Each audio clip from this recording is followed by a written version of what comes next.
Quem são as drags que tu olha com... Que tu assim, putz, isso daqui é legal pra caralho. Porque pra mim eu tenho pouca referência. Eu penso no RuPaul. RuPaul, vamos começar pela RuPaul, principalmente.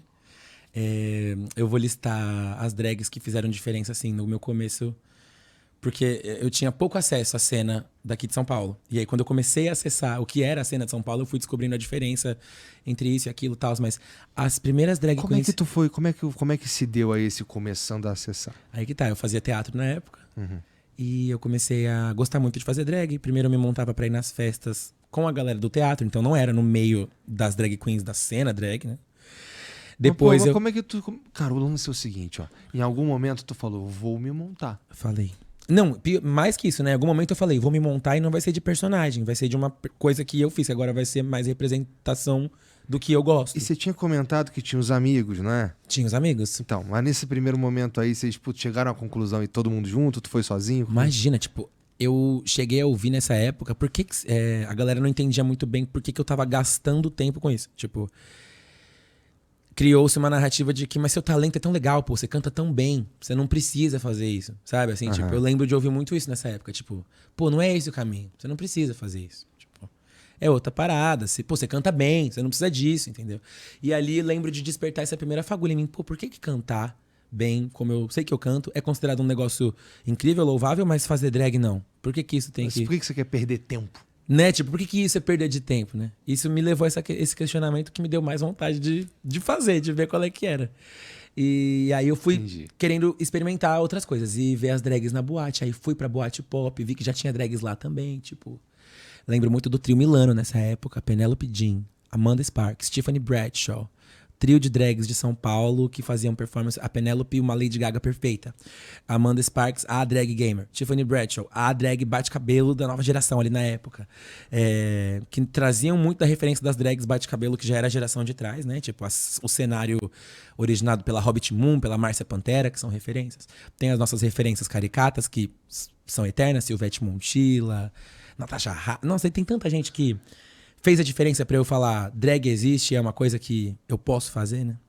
E somou com o que eu tava vendo o trabalho da RuPaul na TV, que as drags estavam ocupando esse lugar mais na cultura pop, e de serem vistas como superestrelas, e eu via que os contratantes estavam trazendo as drags americanas pro Brasil pra elas fazerem show pra casa cheia, lotada. Eu falei, pô, o mundo tá começando a ver as drag queens como algo que não é marginalizado, que é um negócio que tá da porta da boate pra dentro e ninguém sabe o que é isso, né? E em casa foi assim, aqui mãe, olha aqui como é que eu tô. Foi assim? Foi exatamente assim. Eu cheguei pra mãe e falei, mãe, olha mãe, eu montei uma drag e a minha mãe conta essa história em todo lugar que ela vai. Ela fala que eu montei uma drag e que meus amigos não acreditam no que eu tô fazendo, mas que... E eu falei pra minha mãe assim, ela fala que eu falei pra ela assim, mas que eu vou chegar, aonde eu vou chegar ainda as pessoas nem imaginam, alguma coisa assim, né? Tipo...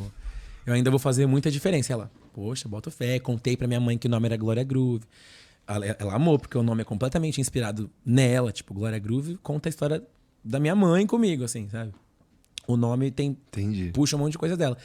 E ela também me apoiou, pô, desde a primeira... Minha mãe foi a pessoa que me deu meu primeiro kit de pincéis de maquiagem pra eu começar a fazer o negócio. Tá vendo a diferença que faz ter uma mãe que entende, apoia, acolhe, respeita, né? Tipo, parece que não é difícil fazer isso, né? Parece que é difícil demais, mas a gente ainda ouve tanta história de gente que não tem acolhimento de pai e mãe. Pô, eu leio cada coisa nas minhas mensagens, nas minhas DMs. As pessoas vêm até mim na hora de conhecer. Tu deve ser mesmo assim. Caramba, a nossa relação é um baita de um molde, um respiro, um alívio, assim, pra quem vê de fora fala, pô, isso existe, isso é possível, né? Ter uma relação de respeito entre mãe e filho, onde um entende a caminhada do outro e apoia e tá do lado e acolhe, enfim.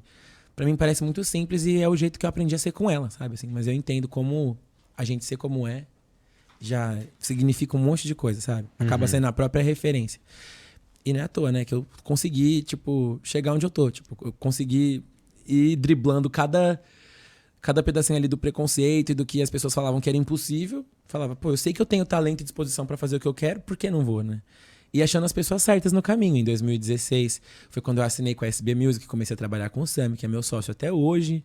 Quando a gente começou, não tinha absolutamente nada do que tem hoje, tipo, tanto da porta pra dentro, né, Glória Groove, o que é hoje, mas tanto pra fora também, o mercado era outra coisa. E a gente foi encontrando o nosso lugar. Tipo assim, eu tenho muito orgulho. Já tava com teu namorado? Já, pô, eu tô com o Pedro, vou fazer 10 anos com o Pedro esse ano. Então a perspectiva dele deve ser interessante muito. também. Ele viu tudo acontecer, ele me conheceu como um cara que trabalhava em 3 coisas diferentes. Tipo, a gente ia de busão pra casa dele, lá no Campo Limpo. Agora a gente já morou em 4 casas diferentes junto. Tipo, muito louco. Da ótica dele deve ser muito diferente mesmo. E no começo, o Pedro era a pessoa que me ajudava em tudo. Tipo, meu marido já foi a pessoa que me ajudou a fazer cabelo, maquiagem, figurino, vamos levar não sei aonde, agora volta pra cá, agora...